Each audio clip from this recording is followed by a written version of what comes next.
jouissance et apaisement, telles sont les vertus de la masturbation féminine qui apprend aux femmes à connaître leur corps, leurs zones érogènes et les mécanismes du plaisir. La masturbation féminine n'apporte que des bénéfices et pourtant elle reste un sujet tabou, bien plus que la masturbation masculine. Mais l'heure est venue de lever le voile sur ce plaisir solitaire. Une pratique encore taboue. Ce terme provient du latin, manos la main, et stuprar souiller. On comprend mieux pourquoi cet acte a été jugé condamnable pendant de longues années. Les idées reçues sur les dangers de la masturbation sont nombreuses. En France, on disait que la masturbation rendait sourd tandis qu'aux États-Unis on affirmait qu'elle rendait aveugle. Ce genre de croyance visait à empêcher cette pratique autrefois très mal vue. L'Église catholique affirme encore parfois qu'il s'agit d'une perversion. Aujourd'hui, les mœurs se libèrent, mais les femmes qui avouent se masturber se font encore rares. 45% des femmes se masturberaient régulièrement. Culpabilité, gêne ? Notre éducation joue un rôle primordial dans notre sexualité. Certains parents interdisent à leurs enfants de se toucher le sexe, engendrant ainsi un blocage. Ce qui peut être plaisir et volupté devient sale et tabou. La masturbation aide à trouver son équilibre sexuel. Histo que de nombreuses études prouvent que les femmes qui s'adonnent à cette pratique ont une vie sexuelle beaucoup plus active et épanouissante. Sachez d'ailleurs que la grande majorité des femmes n'atteignent l'orgasme qu'en se masturbant. Alors, pour celles qui font de la résistance, n'hésitez plus. Se masturber est d'ailleurs la meilleure façon de connaître ses points sensibles et de découvrir son corps, clitoris, point G, et autres zones érogènes. Une fois que vous saurez vous faire jouir, il sera plus simple pour vous de guider votre partenaire pour un épanouissement sexuel mutuel. Pour s'engager sur le chemin du plaisir, un peu de doigté. Jambes écartées ou pas, en position allongée ou assise, il va falloir faire travailler ses doigts de fée. Commencez à explorer votre vulve par des caresses et des frottements. Écartez bien les lèvres, grandes et petites, pour analyser votre anatomie et découvrir votre clitoris, situé à l'avant, et utilisez votre majeur. Titillez votre clitoris de haut en bas, d'avant en arrière ou effectuez un mouvement circulaire pour les plus sensibles. Déterminez le rythme qui vous procure le plus de sensations et maintenez-le jusqu'à l'orgasme.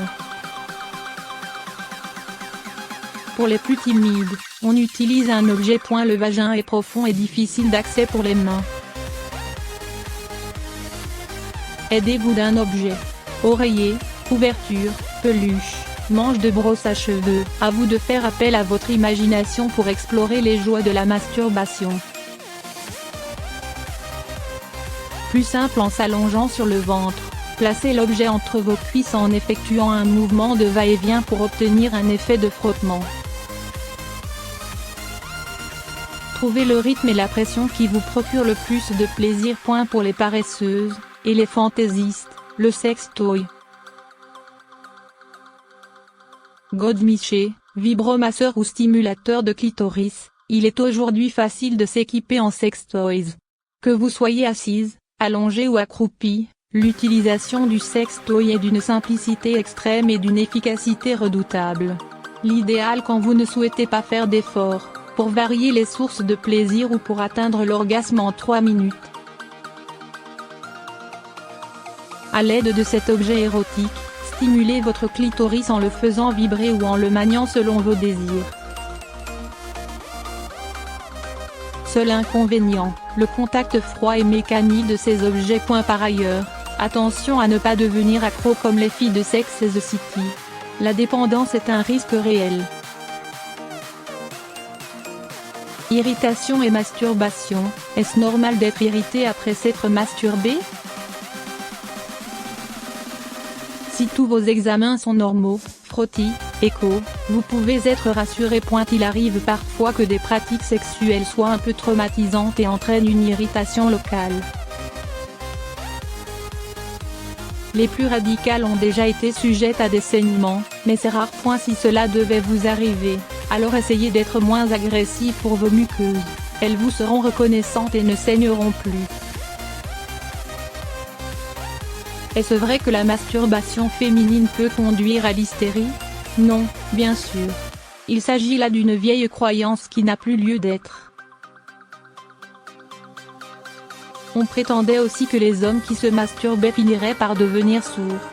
Cela date d'une époque où les autorités puritaines ou religieuses souhaitaient culpabiliser l'acte sexuel et le plaisir. Est-ce qu'on risque de perdre sa virginité en se masturbant? Ce qui vous préoccupe est la perte de votre hymen. C'est une membrane muqueuse qui obstrue en partie l'entrée du vagin, et se trouve déchirée lors du premier rapport sexuel, entraînant parfois un petit saignement, preuve de la virginité antérieure. Il est évident que si l'orifice qui existe dans cette membrane est forcé peu à peu et sans traumatisme, il finit par s'élargir et le saignement lors du premier rapport peut être évité. Ceci peut arriver par la pratique de la masturbation avec pénétration progressive du vagin ou plus rarement par l'utilisation de tampons hygiéniques pendant les règles installées très profondément. Plaisir solitaire ou partagé? Se masturber lorsque l'on est seul n'est pas forcément une compensation à un manque de rapport sexuel. Cela permet de s'octroyer un moment de plaisir à soi, pendant lequel les contraintes sont oubliées et où tous les scénarios et fantasmes sont permis. Et contrairement aux idées reçues, les célibataires ne sont pas les seuls à s'y adonner. Pour celles qui souhaitent partager cet instant avec leur compagnon, c'est là le signe d'une marque de complicité et de confiance. En vous regardant vous donner du plaisir, il pourra cerner vos préférences. Plaisir partagé entre femmes, les positions du Kama Sutra lesbien.